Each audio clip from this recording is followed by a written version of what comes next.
আসসালামু আলাইকুম। কোরআনের তাফসিরে আপনাদের সকলকে স্বাগতম।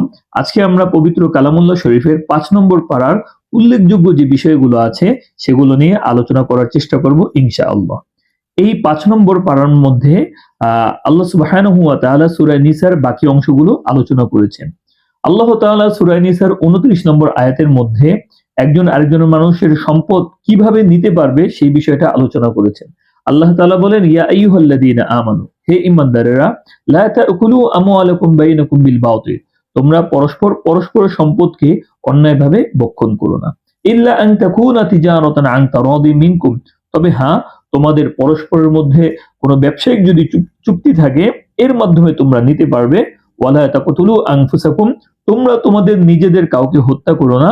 ইন্নাল্লাহা কানা বিকুম রহিমা, নিশ্চয়ই আল্লাহ তাআলা তোমাদের প্রতি দয়ালু। তাহলে উল্লেখিত আয়াতের মধ্যে আল্লাহ তাআলা স্পষ্টভাবে বলে দিয়েছেন যে একজন মানুষ অন্য আরেকজন মানুষের সম্পদকে অন্যায়ভাবে নেওয়া এটা বৈধ হবে না। যেমন আপনি কাউকে ঠকালেন, কারোর সাথে প্রতারণা করলেন, আপনি চুরি করলেন, চামারি করলেন, ডাকাতি করলেন, ছিনতাই করলেন, এই সব কিছু আপনার জন্য হারাম। আপনি যদি আরেকজনের সম্পদ নিতে চান তাহলে এটা সন্তুষ্টি লাগবে এবং এটা ব্যবসায়িক মাধ্যমে হবে। এজন্য এটা একজন সৎ ব্যবসায়ীর বিষয়। আল্লাহ নবী সাল্লাল্লাহু আলাইহি ওয়াসাল্লাম বলেন, আত-তাজিরু আস-সুদুকুল আমিন মা'আন নাবিয়্যিনা ওয়াস-সিদ্দীকিনা ওয়াশ-শুহাদা'i ওয়াস-সালিহিন, একজন সৎ আমানতদার ব্যবসায়ী হাসরের ময়দানে সে নবী, সিদ্দিক, সালিহিন, শুহাদা যারা আছে তাদের সাথে থাকবে। তো এই সৎ রোজগারের কিছু শর্তাবলী আছে। আল্লাহ নবী সাল্লাল্লাহু আলাইহি ওয়াসাল্লাম বলেন যে সর্বাপেক্ষা পবিত্র রোজগার হচ্ছে ব্যবসায়ীদের রোজগার। তবে কিছু শর্ত আছে। ১ নম্বর শর্ত হচ্ছে ব্যবসায়ীরা কোনো মিথ্যা কথা বলবে না। ২ নম্বর, আমানতের কোনো খেয়ানত করতে পারবে না এবং পণ্যকে মন্দ বলে এটাকে কম দামে দেওয়ার চেষ্টা করবে না। আবার নিজের মাল বিক্রি করার সময় সে মালের অযথা তারিফ করে, প্রশংসা করে ক্রেতার সামনে মূল্য বাড়িয়ে বলবে না। এক কথায় বলতে গেলে কোনো ধরনের প্রতারণা সে করবে না। যখনই আপনি কোনো ধরনের প্রতারণা কিংবা ছল-চাতুরির আশ্রয় নিবেন, তখনই কিন্তু ওই সম্পদটা আপনার জন্য হারাম বলে বিবেচিত হয়ে যাবে। এজন্য আল্লাহ তাআলা বলেছেন যে তোমরা একজন আরেকজনের সম্পদকে অন্যায়ভাবে ভক্ষণ করো না। যদি অন্যায়ভাবে ভক্ষণ করেন এই জিনিসটা আপনার জন্য হারাম হয়ে থাকবে। এরপর আল্লাহ সুবহানাহু ওয়া তাআলা এই তালাকের আগে কি কি করণীয় আছে এই বিষয়টা নিয়ে আলোচনা করেছেন। হাদিসের মধ্যে আসছে আবগাদুল হালালি ইলাল্লাহ আত-তালাক, যে আল্লাহ তাআলার কাছে সবচেয়ে নিকৃষ্ট হালাল জিনিস হচ্ছে তালাক। তবে তালাক দিতে ইসলাম এটাকে নিরুৎসাহিত করেছে। যে কোনো সময় আপনি চাইলেই আপনার স্ত্রীকে তালাক দেওয়াটা ইসলাম এটাকে সমর্থন করে না। তো আপনার সাথে যদি আপনার স্বামী স্ত্রী যদি কোনো ধরনের বনাবনি না হয়, স্বামী স্ত্রীর মধ্যে একসাথে যদি সংসার করা সম্ভব না হয়, তাহলে আল্লাহ তাআলা এই জায়গার মধ্যে প্রথম ৩ টা স্টেপ অবলম্বন করার কথা বলেছেন। যেটা আল্লাহ তাআলা সূরা নিসার ৩৪ নম্বর আয়াতের মধ্যে আল্লাহ তাআলা বলে দিয়েছেন। আল্লাহ তাআলা বলেন, ওয়াল্লাতী তাখাফুনা নুশুযাহুন্না ফাইযুহুন্না ওয়াহজুরুহুন্না ফিল মাদাজি' ওয়াদরিবুহুন। আল্লাহ তাআলা বলেন, ওই সমস্ত নারীরা, ওই সমস্ত স্ত্রীরা যারা তাদের স্বামীর অবাধ্য হয়ে থাকে, নাশেজা হয়ে থাকে, তাহলে এই জায়গার মধ্যে স্বামীর জন্য প্রথম করণীয় হচ্ছে ফাইযুহুন্না, তার স্ত্রীকে সে ওয়াজ নসিহত করবে, তাকে বুঝানোর চেষ্টা করবে এইভাবে চলাটা এটা ঠিক না, এভাবে চললে ইসলাম এটাকে কোনোভাবেই সমর্থন করে না। ইসলাম এই সমস্ত জিনিসকে হারাম করে দিয়েছে। তুমি বিপর্দায় চলতে পারবা না, তুমি হারাম ভাবে চলাফেরা করতে পারবা না, হারাম কোনো রিলেশন রাখতে পারবা না। এই ধরনের ওয়াজ নসিহত তাকে বুঝানোর চেষ্টা করবে। যদি এটাতে কাজ হয় তাহলে তো ভালো কথা। অন্যথায় আল্লাহ তাআলা বলেন, ওয়াহজুরুহুন্না ফিল মাদাজি', তাহলে যদি ওয়াজ নসিহতে কাজ না হয় তাহলে স্বামী তালাক দেওয়ার আগে তার সাথে শয্যা ত্যাগ করে দিবে। অর্থাৎ স্বামী কোনোভাবেই স্ত্রীর সাথে বেড শেয়ার করবে না। স্ত্রী যদি এক জায়গায় ঘুমায়, স্বামী আরেক জায়গায় ঘুমাবে। তো এটার হিকমতে মুফাসসিরিন কেরামগণ বলেন যে একজন স্ত্রী সবকিছুই সহ্য করতে পারে, কিন্তু যদি তার স্বামী তার কাছ থেকে দূরে কোথাও অবস্থান করে, তার কাছে এই বিছানা যদি শেয়ার না করে, তাহলে যদি ওই স্ত্রীর মধ্যে বিন্দু পরিমাণ ভালাই থাকে তাহলে সে নিজেকে পরিবর্তন করার চেষ্টা করবে।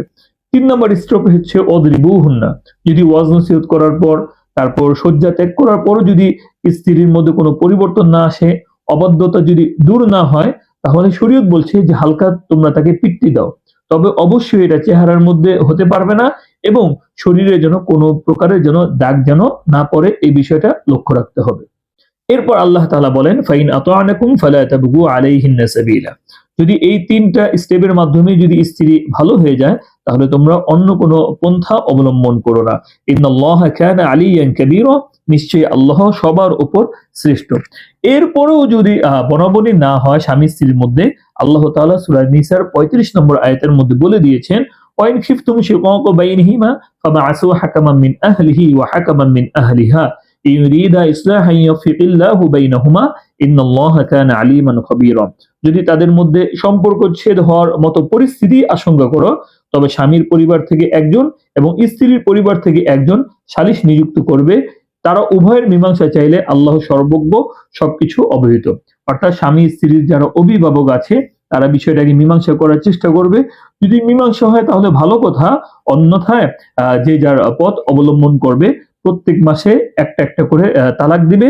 এভাবে 3 তালাক দেওয়ার পর স্বামী এবং স্ত্রীর মধ্যে বিচ্ছেদ হয়ে যাবে।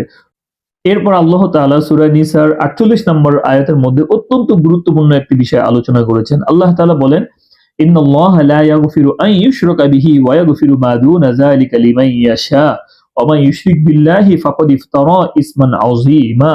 নিশ্চয়ই আল্লাহ তাআলা পৃথিবীর মধ্যে যত গুনাহ আছে সমস্ত গুনাহগুলোকে আল্লাহ তাআলা ক্ষমা করে দিবেন, তবে শিরিক নামক যে গুনাহটা আছে এই গুনাহটিকে আল্লাহ তাআলা কখনো ক্ষমা করবেন না। তো এই আয়াতের শানে নুজুল সম্পর্কে তাফসীরে খাজানের মধ্যে আসছে একবার একজন ব্যক্তি নবীজি সাল্লাল্লাহু আলাইহি ওয়াসাল্লামের কাছে আসলো, এসে বলল ইয়া রাসূলুল্লাহ, এই দুনিয়ার মধ্যে এমন কোনো গুনাহ নেই যে গুনাহটি আমি করিনি। চুরি, চামারি, জিনা, ব্যভিচার, মদ, যত ধরনের হারাম কাজ আছে আমি সব ধরনের হারাম কাজ করেছি। আল্লাহ তাআলা কি আমাকে ক্ষমা করবেন? ইয়া রাসূলুল্লাহ, আপনি দুনিয়ার যে গুনাহর নামই বলবেন আমি বলবো যে হ্যাঁ আমি ওই গুনাহটি করেছি। তবে ইয়া রাসূলুল্লাহ ইন্নী লাম উশরিক বিল্লাহ মুজ আসলামতু। তবে হে আল্লাহর রাসূল, আপনি সাক্ষী থাকেন যেদিন থেকে আমি ইসলাম ধর্ম গ্রহণ করেছি সেই দিন থেকে আমি কখনো কোনো অবস্থায় আল্লাহ তাআলার সাথে কাউকে কখনো শিরক করি নেই, অংশীদার স্থাপন করি নেই। তাহলে কি আল্লাহ তাআলা আমার পূর্বের এই কবিরা গুনাহগুলো কি মাফ করবেন? ঠিক তখনই আল্লাহ তাআলা সূরা নিসার এই 48 নম্বর আয়াতটি নাযিল করে দিয়ে বললেন ইন্নাল্লাহা লা ইয়াগফিরু আন ইউশরাকা বিহি ওয়া ইয়াগফিরু মা দুনা যালিকা লিমান ইয়াশা। নিশ্চয়ই আল্লাহ তাআলা এই পৃথিবীর মধ্যে যত গুনাহ আছে সমস্ত গুনাহ মাফ করে দিবেন, তবে শিরক নামক যে গুনাহটা আছে এটাকে আল্লাহ তাআলা কখনোই মাফ করবেন না। এখন এই শিরকের সংজ্ঞা এবং তার কয়েকটি দিক আমি আপনাদের সামনে আলোচনা করছি।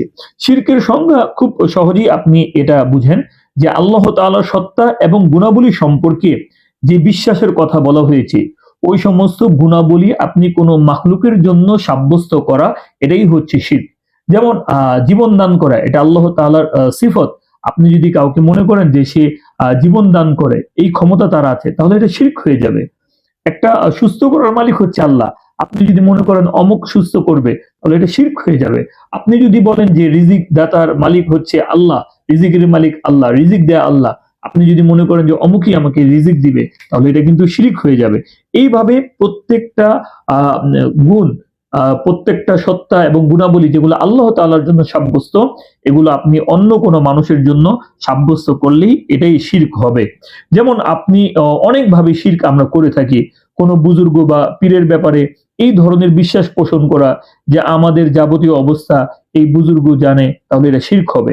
কোনো জ্যোতিষ্য পণ্ডিতের কাছে গিয়ে গায়েবের সংবাদ জিজ্ঞেস করলেন, এটাও শিরক হবে। কোনো বুজুর্গের বাক্য মঙ্গল দেখে তাকে অনিবার্য মনে করে নেন যে হ্যাঁ ওই বুজুর্গ বলছেন যে এটা হবে, আপনি এটা কি ধার্য করে নিয়েছেন, তাহলে শিরক হবে। কাউকে দূর থেকে ডাকা এবং সাথে সাথে এই কথা বিশ্বাস করা যে সে আমার ডাক শুনছে এবং আমাকে সাহায্য করবে, তাহলে এগুলো শিরক হবে। কারোর নামে আপনি যদি রোজা রাখেন এগুলো শিরক হবে। আপনি যদি কারোর নামে যদি জবাই করেন এগুলো শিরক হবে। এইভাবে অনেক বিষয় যেগুলো শিরকের সাথে সম্পর্কিত। তাহলে আল্লাহ তাআলা এখানে শিরক থেকে সাবধান থাকার কথা আমাদেরকে বলেছেন। এরপর আল্লাহ তাআলা সূরা নিসার 52 নম্বর আয়াতে এমন কিছু লোকের কথা আলোচনা করেছেন যে যাদের উপর আল্লাহ তাআলার লানত পতিত হয়। আল্লাহ তাআলা বলেন উলাইকাল্লাযীনা লা'নাহুমুল্লাহ, এরা হচ্ছে ওই সমস্ত লোক যাদের উপর আল্লাহ লানত পতিত হয়। ওয়া মাইয়ালআনিল্লাহু ফালান তাজিদা লাহু নাসীরা, হুজুর যার উপর আল্লাহ তাআলার লানত পতিত হয় আপনি তার জন্য কোনো সাহায্যকারী পাবেন না। তাহলে এখন এই আল্লাহ তাআলার লানতের অধিকারী কারা? একটা প্রশ্ন জাগে। তাফসীরের কিতাবের মধ্যে আসছে যারা সুদ গ্রহণ করে, যে সুদ দেয়, সুদ নেয় তারা সকলেই আল্লাহ তাআলার লানতের অধিকারী। যারা লেখে, যারা চুক্তির মধ্যে সাক্ষী থাকে তারা সকলেই এমনি ভাবে, যে লোক কওমে লূতের মতো কাজ করে তারাও আল্লাহ তাআলার লানতের লানতের অধিকারী হয়। এমনি ভাবে চোর যারা আছে চুরি করে তাদের উপর আল্লাহ তাআলার লানত। এমনি ভাবে যারা আ আ ঘুষ নেয় তাদের উপর আল্লাহ তাআলার লানত। এমনি ভাবে যারা মদ পান করে এবং অন্যকে মদ পান করায় তাদের উপর আল্লাহ তাআলার লানত। তো এই ধরনের আরো বহু বিষয় আছে যেগুলোর উপর আল্লাহ তাআলার লানত বর্ষিত হয়। যেমন যারা আল্লাহ তাআলার কিতাবের মধ্যে কাটছাঁট করে, এমনি ভাবে জোরপূর্বক ক্ষমতা গ্রহণ করে এবং আল্লাহ তাআলার কর্তৃক নির্ধারিত তাকদীরকে অবিশ্বাস করে, যারা আল্লাহ তাআলার হারামকৃত জিনিসকে হালাল মনে করে থাকে তাদের উপরও আল্লাহ তাআলার লানত পতিত হয়।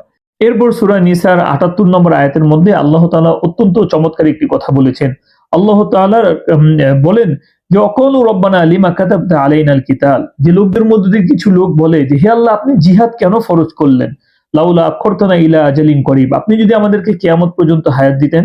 কুল মাতাউদ দুনিয়া কলিল, হাবিব আপনি বলে দিন দুনিয়ার এই জীবনটা ভোগ সামগ্রী হচ্ছে অল্প। ওয়াল আখিরাতু খায়রুল লিমান ইত্তাকা, আর আখিরাতের বিষয়টা হচ্ছে কল্যাণ যারা তাকওয়া অবলম্বন করতে চায়। এরপর আল্লাহ তাআলা বলেন আইনামা তাকুনু ইউদরিকুমুল মাউত ওয়ালাউ কুনতুম ফি বুরুজিম মুশাইয়াদা, যে তোমরা যেখানেই থাকো না কেন মৃত্যু কিন্তু তোমাদেরকে পাকড়াও করবেই, যদিও তোমরা সুদৃঢ় দুর্গের ভেতরে অবস্থান করো তারপরও মৃত্যু তোমাদেরকে পাকড়াও করবেই। তাহলে এই আয়াতের মধ্যে আল্লাহ তাআলা ওই সমস্ত লোকদেরকে বলে দিয়েছেন, সাবধান করে দিয়েছেন যারা ভাবে যদি আমরা জিহাদের মধ্যে যাই তাহলে তো আমরা মৃত্যুবরণ করব। আল্লাহ তাআলা কেন জিহাদকে ফরজ করলেন? আমাদের সন্তান সন্ততি আছে, আমাদের ব্যবসা বাণিজ্য আছে, আমাদের চাকরি বাকরি আছে, আমরা তো ভালো চলছি, তাহলে আল্লাহ কেন জিহাদকে ফরজ করে দিলেন? আর জিহাদে গেলেই তো আমরা মৃত্যুবরণ করব। আল্লাহ তাআলা তাদেরকে বলে দিলেন যে না, দুনিয়ার মধ্যে জন্মগ্রহণ করেছো তোমাদেরকে মৃত্যুবরণ করতেই হবে। তোমরা যদি সুদৃঢ় প্রাচীরের মধ্যেও গিয়েও যদি অবস্থান করো সেখানেও মৃত্যু তোমাদেরকে পাকড়াও করবেই। মৃত্যু থেকে তোমরা কেউই বাঁচতে পারবে না। অতএব এখন চিন্তা করে নাও যে তোমরা কি আল্লাহর রাস্তায় মৃত্যুবরণ করবে নাকি শয়তানের রাস্তায় মৃত্যুবরণ করবে। এরপর আল্লাহ তাআলা সূরা নিসার ৮৬ নম্বর আয়াতের মধ্যে সালাম বিষয়ে আলোচনা করেছেন। আল্লাহ তাআলা বলেন ওয়া ইযা হুয়িতুম বিতাহিয়াতিন ফাহাইয়ু বিআহসানা মিনহা আও রুদ্দুহা ইন্নাল্লাহা কানা আলা কুল্লি শাইইন হাসিবা, আর তোমাদের যদি কেউ দোয়া করে তাহলে তোমরাও তার জন্য দোয়া করো, তার চেয়ে উত্তম দোয়া অথবা তারই মতো ফিরিয়ে বলো, নিশ্চয়ই আল্লাহ সর্ববিষয়ে হিসাব নিকাশ গ্রহণকারী। তো এই জায়গার মধ্যে আল্লাহ সুবহানাহু ওয়া তাআলা সালামের বিষয়ে আলোচনা করেছেন যে ইসলামের পূর্ব যুগে একজন মানুষ আরেকজন মানুষের সাথে যখন সাক্ষাৎ করতো আরবরা, তখন হাইয়াকাল্লাহ বলতো, আনআমাল্লাহু বিকা আইনান আনঈম সুবাহান, এই ধরনের শব্দগুলো বলতো। কিন্তু ইসলাম আসার পর বলে দিয়েছে যখন একজন মুসলিম আরেকজন মুসলিমের সাথে সাক্ষাৎ করবে তখন সে বলবে আসসালামু আলাইকুম ওয়া রাহমাতুল্লাহ। আমাদের এই সালামটা কিন্তু এটা জান্নাত থেকে আগত হয়েছে। হাদিসের মধ্যে আসছে আল্লাহ নবী সাল্লাল্লাহু আলাইহি ওয়াসাল্লাম বসা ছিল, একজন সাহাবী আসলো, এসে নবীজিকে সালাম দিল আসসালামু আলাইকুম। আল্লাহ নবী বললেন যে আশার, এই লোকটি 10টা নেকির ভাগীদার হয়েছে। আরেকজন ব্যক্তি আসলো, সে বলল আসসালামু আলাইকুম ওয়া রাহমাতুল্লাহ। আল্লাহ নবী বললেন ইশরুন, এই লোকটির আমলনামার মধ্যে 20 নেকি লেখা হয়েছে। আরেকজন ব্যক্তি আসলো আসসালামু আলাইকুম ওয়া রাহমাতুল্লাহি ওয়া বারাকাতুহু, এই এতটুক বলল। আল্লাহ নবী বললেন সালাসুন, তার আমলনামার মধ্যে 30টি নেকি লিখে দেওয়া হয়েছে। তাহলে এই সালামটা অত্যন্ত গুরুত্বপূর্ণ। আপনাকে যদি কেউ সালাম দেয় আসসালামু আলাইকুম, আপনি উত্তরে বাড়িয়ে দেওয়ার চেষ্টা করবেন ওয়া আলাইকুম আসসালাম ওয়া রাহমাতুল্লাহ। আপনাকে যদি কেউ এভাবে সালাম দেয় আসসালামু আলাইকুম ওয়া রাহমাতুল্লাহ, আপনি সালাম দিবেন ওয়া আলাইকুম আসসালাম ওয়া রাহমাতুল্লাহি ওয়া বারাকাতুহু। এরপর আল্লাহ সুবহানাহু ওয়া তাআলা সূরা নিসার 94 নম্বর আয়াতের মধ্যে বলেন ইয়া আইয়ুহাল্লাযীনা আমানু ইযা দারাবতুম ফি সাবিলিল্লাহি ফাতাবায়ানু ওয়া লা তাকুলু লিমান আলকা ইলাইকুমুস সালাম লাস্তা মুমিনা। আল্লাহ তাআলা বলেন হে ঈমানদারেরা, যখন তোমরা জমিনের মধ্যে ভ্রমণ করো ফাতাবায়ানু, তখন তোমরা যাচাই বাছাই করো। ওয়া লা তাকুলু লিমান আলকা ইলাইকুমুস সালাম লাস্তা মুমিনা, তোমাদের মধ্যে থেকে কেউ যদি তোমাদের সাথে সাক্ষাৎ করে সালাম দেয় তাহলে তোমরা এই কথা বলো না লাস্তা মুমিনা, যে তুমি মুমিন নয়। তাবতাগুনা আরাদাল হায়াতিদ দুনিয়া, তোমরা দুনিয়ার ভোগ বিলাস আসবাবপত্র চাচ্ছ। তিরমিজি শরীফের হাদিসের মধ্যে আসছে যে একবার সাহাবায়ে কেরামের একটা দল তারা জিহাদের দিকে যাচ্ছিলেন, কোথাও সফরে যাচ্ছিলেন। তো পথের মধ্যে বনু সুলাইম গোত্রের একটি রাখাল যে ছাগল চড়াচ্ছিল, সে তাদের সাথে সাহাবায়ে কেরামের সাক্ষাৎ হয়ে যায়। তখন ওই রাখাল সাহাবায়ে কেরামদেরকে দেখে সালাম দিল। সাহাবায়ে কেরাম ভাবতে লাগলো এই লোকটি কাফের এবং তার ছাগলগুলাকে বাঁচানোর জন্য সে মুসলিম সেজে আমাদেরকে সালাম দিচ্ছে। তখন সাহাবায়ে কেরামরা ওই লোকটিকে হত্যা করলো এবং তার ছাগলের পাল যেগুলো ছিল এগুলোকে নিয়ে নিল এবং নবীজি সাল্লাল্লাহু আলাইহি ওয়াসাল্লামের কাছে উপস্থিত হয়ে এই ঘটনা বলল, হে আল্লাহর রাসূল, আমরা যাচ্ছিলাম, তখন এই রাখাল সে আমাদেরকে সালাম দেয় শুধুমাত্র নিজেকে মুসলমান দাবি করার জন্য, মুসলমানের পরিচয় দেওয়ার জন্য, কিন্তু লোকটি কাফেরই ছিল, যাতে করে আমরা তাদের ছাগলটা যেন না নেই। তখন আল্লাহ নবী সাল্লাল্লাহু আলাইহি ওয়াসাল্লাম অত্যন্ত মর্মাহত হলেন এবং বললেন, হাল্লা শাকক্তা কলবা, তোমরা কি তার হৃদয় কলবটা ফিরে দেখেছো, সে কি কাফের নাকি মুমিন ছিল? আল্লাহ নবী সাল্লাল্লাহু আলাইহি ওয়াসাল্লাম অত্যন্ত মনক্ষুণ্ণ হন এবং মর্মাহত হন। তো এই পরিপ্রেক্ষিতে আল্লাহ সুবহানাহু ওয়া তাআলা সূরা নিসার 94 নম্বর আয়াতটি নাজিল করেন। প্রিয় দর্শক, এরপর সূরা নিসার 101 নম্বর আয়াতের মধ্যে আল্লাহ তাআলা অত্যন্ত গুরুত্বপূর্ণ একটি বিষয় আলোচনা করেছে, সেটা হচ্ছে মুসাফিরের নামাজের কথা। আল্লাহ তাআলা বলেন, ওয়াইদা দরাবতুম ফিল আরদ ফালাইসা আলাইকুম জুনাহুন আন তাকসুরু মিনাস সালাহ। তোমাদের মধ্য থেকে যখন তোমরা কেউ সফরে বের হও, তখন তোমরা নামাজকে সংক্ষিপ্ত করা, খাটো করা, এটা তোমাদের জন্য কোনো গুনাহ হবে না। তো এটার উপর ভিত্তি করে ওলামায়ে কেরামরা বলেন যে একজন ব্যক্তি সে 48 মাইলের দূরত্বের পথে যদি বের হয়, তখন সে মুসাফির বলে গণ্য হবে। সে 4 রাকাতের নামাজ যেগুলো আছে সে 2 রাকাত করে আদায় করতে পারবে। জোহরের নামাজ 2 রাকাত পড়বে, আসরের নামাজ 2 রাকাত পড়বে, এশার নামাজ সে 2 রাকাতই পড়বে, ফজরেরটা 2 রাকাত 2 রাকাতই থাকবে, আর মাগরিবেরটা 3 রাকাত, ওইটা 3 রাকাতই থাকবে। এরপর আল্লাহ তাআলা সূরা নিসার 102 নম্বর আয়াতের মধ্যে সালাতুল খাউফ নিয়ে আলোচনা করেছেন। আল্লাহ তাআলা বলেন, ওয়াইদা কুনতা ফীহিম ফাআকামতা লাহুমুস সালাতা ফালতাকুম তাঈফাতুম মিনহুম মা'আকা ওয়ালিয়াখুযু আসলিহাতাহুম ফাইদা সাজাদু ফালিয়াকুনু মিন ওয়ারাইকুম ওয়ালতা'তি তাঈফাতুন উখরা লাম ইউসাল্লু ফালিয়ুসাল্লু মা'আকা ওয়ালিয়াখুযু হিযরাহুম ওয়া আসলিহাতাহুম ওয়াদ্দাল্লাযীনা কাফারু লাউ তাগফুলুনা আন আসলিহাতিকুম ওয়া আমতিআতিকুম ফায়ামিলুনা আলাইকুম মাইলাতান ওয়াহিদাহ। আল্লাহ তাআলা বলেন, যখন আপনি তাদের মধ্যে থাকেন অতঃপর নামাজে দাঁড়ান, তখন যেন একদল দাঁড়ায় আপনার সাথে এবং তারা যেন স্বীয় অস্ত্র সাথে নেয়।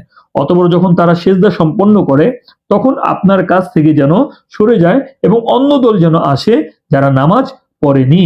তাহলে এই আয়াতের মধ্যে সালাতুল খাউফের বিষয়টা আলোচনা করা হয়েছে। ইমাম সাহেবের সাথে প্রথম একদল নামাজের মধ্যে শরীক হবে, তারা 2 রাকাত পড়ে চলে যাবে, আর আরেক দল যারা পাহারায় ছিল তারা এসে ইমাম সাহেবের সাথে 2 রাকাতে শরীক হবে। এরপর তারা 2 রাকাত পরে আবার চলে যাবে। এরপর যারা পাহারায় ছিল তারা ফিরে এসে আবার বাকি যে 2 রাকাত ছিল এই 2 রাকাতটাকে পুনরায় পড়ে দিবে। তো এইভাবে আল্লাহ সুবহানাহু ওয়া তাআলা সালাতুল খাউফের বিষয়ে আলোচনা করেছেন সূরা নিসার 102 নম্বর আয়াতের মধ্যে। এরপর আল্লাহ তাআলা সূরা নিসার 123 নম্বর আয়াতের মধ্যে একটি চমৎকার কথা বলেছেন। আল্লাহ তাআলা বলেন, মান ইয়ামাল সুআন ইউজযা বিহি ওয়ালা ইয়াজিদ লাহু মিন দুনিল্লাহি ওয়ালিয়্যান ওয়ালা নাসীরা। যে ব্যক্তি কোনো গুনাহের কাজ করে অবশ্যই তাকে এই গুনাহের কাজের প্রতিদান দেওয়া হবে। ওয়ালা ইয়াজিদ লাহু মিন দুনিল্লাহি ওয়ালিয়্যান ওয়ালা নাসীরা, এবং আপনি তার জন্য কোনো অভিভাবক এবং সাহায্যকারী পাবেন না। এই আয়াতটি যখন নাজিল হলো, শাক্কা আলাল মুসলিমিন, সাহাবায়ে কেরামের কাছে আয়াতটি অনেক কঠিন মনে হলো। কেননা পৃথিবীর মধ্যে আম্বিয়ায়ে কেরাম ছাড়া আমরা যারাই আছি, আমরা কেউ না কেউ গুনাহের কাজ করি। আল্লাহ তাআলা বলেন, যে গুনাহের কাজ করবে তাকে অবশ্যই তার গুনাহের কাজের প্রতিদান দেওয়া হবে। তখন সাহাবায়ে কেরামরা খুবই ভীত সন্ত্রস্ত হয়ে গেল। সাহাবীদের মধ্য থেকে হযরত আবু বকর সিদ্দিক রাদিয়াল্লাহু তাআলা আনহু নবীজির কাছে গেলেন। আল্লাহর নবী তাকে জিজ্ঞেস করলেন, আবু বকর, তোমাকে খুব চিন্তিত দেখাচ্ছে। তখন বলল, ইয়া রাসূলুল্লাহ, সূরা নিসার 123 নম্বর আয়াতটি, এটি তো আমাদের কোমর ভেঙে দিয়েছে। এই আয়াতটি তো অনেক কঠিন। আমাদের মধ্য থেকে এমন কে আছে যে একেবারে গুনাহ থেকে মুক্ত? তখন আল্লাহর নবী সাল্লাল্লাহু আলাইহি ওয়াসাল্লাম বললেন, হে আবু বকর, মা মিন মুসলিমিন মিন ওয়াসাবিন ওয়ালা নাসাবিন ওয়ালা সাকমিন ওয়ালা হাযানিন হাত্তাল হাম্মি ইয়াহুমহু ইল্লা কুসিরা মিন সাইয়্যাতিহি। আল্লাহর নবী বললেন, ও আবু বকর, শোনো, অনেক সময় তোমরা বিপদ আপদে পতিত হও না, জ্বরে আক্রান্ত হও না, রোগ বালা মুসিবতে আক্রান্ত হও না, তোমাদের উপর দিয়ে বিপদ যায় না? আবু বকর সিদ্দিক বললেন, অবশ্যই হে আল্লাহর রাসূল, তখন আল্লাহ নবী বললেন যে এই দুনিয়ার মধ্যে যে তোমরা দুঃখ কষ্ট ব্যথা বেদনায় আক্রান্ত হও, এর বিনিময়ে আল্লাহ তাআলা তোমাদের গুনাহগুলোকে ক্ষমা করে দিয়ে থাকেন। এই আয়াত থেকে বোঝা গেল যে আমরা দুনিয়ার মধ্যে যত বিপদ আপদেই পড়ি না কেন, তো এর বিনিময়েও আল্লাহ তাআলা আমাদের গুনাহগুলোকে ক্ষমা করতে থাকেন। প্রিয় দর্শক, এরপর সূরা নিসার 142 নম্বর আয়াতের মধ্যে আল্লাহ সুবহানাহু ওয়া তাআলা মুনাফিকদের বিষয়ে আলোচনা করেছেন। মুনাফিকদের বিস্তারিত আলোচনা আল্লাহ তাআলা এখানে করেছেন। আল্লাহ তাআলা বলেন, ইন্নাল মুনাফিকিনা ইউখাদিউনা আল্লাহ ওয়া হুয়া খাদিউহুম। নিশ্চয়ই মুনাফিকরা প্রতারণা করে আল্লাহ তাআলার সাথে, অথচ তারা নিজেরাই নিজেদের প্রতারিত করে। আল্লাহ তাআলা বলেন, ওয়াইদা কামু ইলা সালাতি কামু কুসালা। মুনাফিক কারা? যখন তারা নামাজের জন্য দাঁড়ায় খুব অলস ভাব নিয়ে দাঁড়ায়। ইউরাউনান নাস, তারা মানুষদেরকে দেখানোর জন্য নামাজ পড়ে। ওয়ালা ইয়াজকুরুনাল্লাহা ইল্লা কলিলা, তারা খুব কম সংখ্যকই আল্লাহ তাআলাকে স্মরণ করে থাকে। আল্লাহ তাআলা বলেন, মুযাবযাবিনা বাইনা যালিক, এরা দোদুল্যমান অবস্থায় ঝুলন্ত, এদিকেও নয় আবার ওদিকেও নয়। আল্লাহ তাআলা এই সমস্ত মুনাফিকদের ব্যাপারে বলেন, ইন্নাল মুনাফিকিনা ফিদ-দারকিল আসফালি মিনান নার ওয়া লান তাজিদা লাহুম নাসীরা। নিশ্চয়ই মুনাফিকদের স্থান হবে একেবারে জাহান্নামের দোজখের সর্বনিম্ন স্তরে, এবং যারা মুনাফিক তাদের জন্য কোনো সাহায্যকারীও কখনো পাওয়া যাবে না। তো হাদিসের মধ্যে আসছে, আল্লাহ নবী বলেন যে আয়াতুল মুনাফিকি সালাসুন, মুনাফিকের আলামত হচ্ছে তিনটা। ইদা হাদ্দাসা কাযাবা, যখনই সে কথা বলবে মিথ্যা কথা বলবে। ওয়াইদা ওয়াদা আখলাফা, যখনই সে ওয়াদা করবে এটাকে ভঙ্গ করবে। ওয়াইদা তুমিনা খন, তার কাছে আমানত রাখলে আমানতের খেয়ানত করবে। ওয়াইদা খাসামা ফাজার, আর যখন সে ঝগড়া করবে তখন গালিগালাজ করা শুরু করে দিবে। এই কয়েকটি আলামত আপনি যখন কারোর মধ্যে দেখবেন তখন আপনি বুঝে নেবেন হাদা মুনাফিকুন খালিসা, এই লোকটা হচ্ছে একেবারে পিওর খাঁটি মুনাফিক। তাহলে প্রিয় দর্শক, আজকে আমরা 5 নম্বর পারার মধ্যে উল্লেখযোগ্য কিছু বিষয় আমরা আলোচনা করেছি, যে ব্যবসা বাণিজ্যের কথা, তাও একজন স্বামী স্ত্রীকে তালাক দেওয়ার আগে কি কি পদক্ষেপ নিতে হবে সেই বিষয়গুলো, শিরক সম্পর্কে আলোচনা করেছি, এবং আল্লাহ তাআলা যাদেরকে লানত করেছে তাদের অবস্থা কি হবে সালাম প্রসঙ্গে আলোচনা করা হয়েছে, এবং যাচাই বাছাই করা ছাড়া কাউকে কাফের বলা, এই ধরনের বিষয় আল্লাহ তাআলা আমাদেরকে নিষেধ করেছেন। এমনি ভাবে সফরের সময় নামাজের কথা, সালাতুল খৌফের কথা, এমনি ভাবে যে আমরা দুনিয়ার মধ্যে যে বিপদ আপদে পতিত হই এর কারণে আল্লাহ তাআলা আমাদের গুনাহ ক্ষমা করে দেন, এইসব আয়াতের শানে নুজুল গুলো এবং মুনাফিকদের আলোচনা, মুনাফিকদের গুণাবলী কি, এইসব বিষয় নিয়ে আমরা 5 নম্বর পারার মধ্যে আলোচনা করেছি। তো প্রিয় দর্শক, আশা করি আপনাদের কাছে আলোচনাগুলো ভালো লেগেছে এবং দরকারি মনে হয়েছে।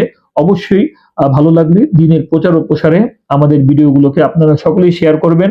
আপনাদের যদি কোনো কিছু জানার থাকে তাহলে কমেন্টে আমাকে জানাবেন, ইনশাআল্লাহ আমি উত্তর দেওয়ার চেষ্টা করব। আর এইভাবেই আশা করি যে আমাদের প্রত্যেকটি পর্ব আপনারা মনোযোগ দিয়ে শ্রবণ করবেন। আশা করি কোন পারার মধ্যে আল্লাহ তাআলা কি কি বিষয় বলেছে এই ব্যাপারে আপনার সম্যক ধারণা হয়ে যাবে ইনশাআল্লাহ। আল্লাহ তাআলা এই কোরআনের উসিলায় আমাদের সকলকে ক্ষমা করে দিক, এবং কোরআনের প্রত্যেকটি হরফের নূর আমাদের সিনার মধ্যে প্রবিষ্ট করে দিক। আমিন। সকলেই ভালো থাকবেন, সুস্থ থাকবেন। আসসালামু আলাইকুম রাহমাতুল্লাহ।